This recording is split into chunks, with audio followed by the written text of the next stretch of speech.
আজকে আমি বানাচ্ছি একটা বিকেলের জলখাবারে বা সন্ধ্যের চায়ের সাথে খাওয়ার জন্য একটা নিমকি বানাচ্ছি বা স্ন্যাক্স। এখানে ময়দা নিয়েছি, রিমঝিম চানাচুর নিয়েছি, আর নিয়েছি হিং। চানাচুরটাকে প্রথমে আমি হামলদির সাথে হিং দিয়ে ভালো করে কুটে নেবো। এটাকে অনেকটা হিং দিচ্ছি যাতে হিংয়ের গন্ধটা পুরো চানাচুরটার মধ্যে চলে আসে, আর কচুরিতে নিমকিটার মধ্যে খুবই ভালো লাগে খেতে। সেই জন্য খুব ভালো করে গুঁড়িয়ে নিচ্ছি হিংটার সাথে। দেখুন গুঁড়ানো হয়ে গেছে, খুব মিহি করছি না, একটু কম মিহি করেই করা হচ্ছে। এটা মিক্সিতেও করে নিতে পারেন, কিন্তু আমি হামলদিস্তাতেই করে নিলাম। এখানে নুন দিলাম, বেশ অনেকটা রিফাইন দিচ্ছি এতে আমি, যাতে এটা মুচমুচে হয়। প্রথমে রিফাইনটাকে খুব ভালো করে ময়দার মধ্যে মিলিয়ে নিচ্ছি। দেখুন এইভাবে হাতের মুঠোয় চলে আসবে, তবেই কিন্তু নিমকিটা খেতে ভালো হবে। তার মধ্যে একটু খাবার সোডা দিচ্ছি, দিয়ে খুব ভালো করে এবারে খাবার সোডাটাকেও খুব ভালো করে ময়দার সাথে মিলিয়ে নিচ্ছি। যত কোথাও হবে না, যেন খুব ভালো করে মিলিয়ে নিতে হবে। মিলিয়ে নিয়ে এবারে জল দিয়ে, নর্মাল জল দিয়ে ভালো করে ময়দাটাকে একটু শক্ত করে মেখে নিচ্ছি। খুব নরম করে কিন্তু মাখবো না, অল্প অল্প জল দিয়ে ভালো করে মেখে নিচ্ছি ময়দাটাকে। দেখুন মাখা হয়ে গেছে। এবারে এটা আমি লেচি বানিয়ে নেবো।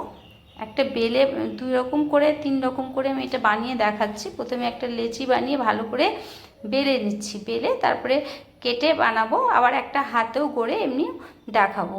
যেভাবে হোক ছোটো বড় মিডিয়াম 3 রকমের সাইজ আমি এটাতে বানিয়ে দেখাবো। ভালো করে রুটিটাকে খুব ভালো করে বেলে নিচ্ছি, অনেকটা বড় করে বেলে নিলাম।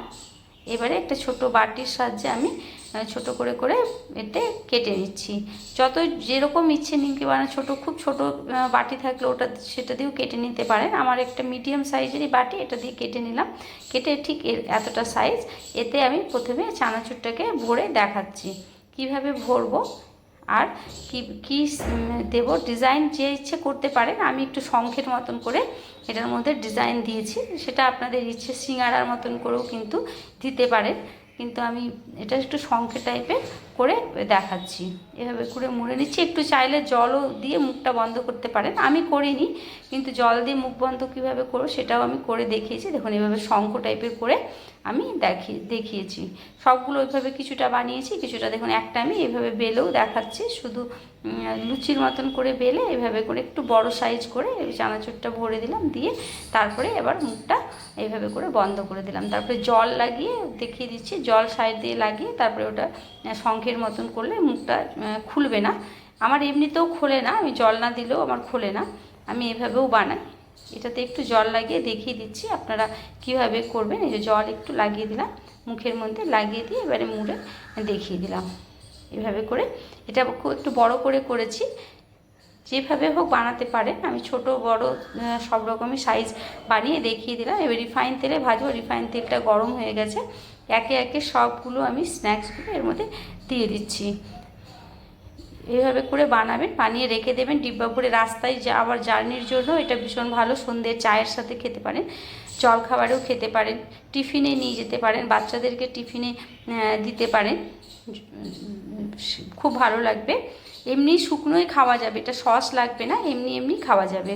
আপনার যদি আমার ভিডিওটা ভালো লাগে আপনাদের, তাহলে আমার চ্যানেলটিকে সাবস্ক্রাইব করে নেবেন, একটা লাইক করে দেবেন, কমেন্ট করে দেবেন, বন্ধুদের কাছে শেয়ার করে দেবেন। যদি ফেসবুক পেজ থেকে দেখেন তাহলে ফেসবুক পেজটি অবশ্যই ফলো করে নেবেন। দেখুন রেডি হয়ে গেল। এভাবে সম্পূর্ণ আমি স্ন্যাক্সগুলো ভেজে নিয়েছি। দেখুন আর কোন সাইজ আমি বানিয়েছি সবগুলো দেখুন। এটা খুব ছোট, এর থেকেও ছোট একটা সাইজ আমি করেছি। দেখুন এটা আরেকটু বড় বানিয়েছি, যেভাবে আপনাদের ইচ্ছে। দেখুন ওটা আরও একটু ছোটো বানিয়েছি, ভেঙে দেখাচ্ছি কি সুন্দর। দেখুন ভেতরে চানাচুরটা দেখা যাচ্ছে, আর খেতে সেইভাবেই ভালো লাগে। হিঙের গন্ধটা এত ভালো লাগে এর মধ্যে, খুবই ভালো লাগে। আপনারা অবশ্যই বাড়িতে ট্রাই করবেন। এইভাবে এয়ারটাইট ডিব্বাতে বন্ধ করে রেখে দিন আর খান সন্ধ্যের চায়ের সাথে।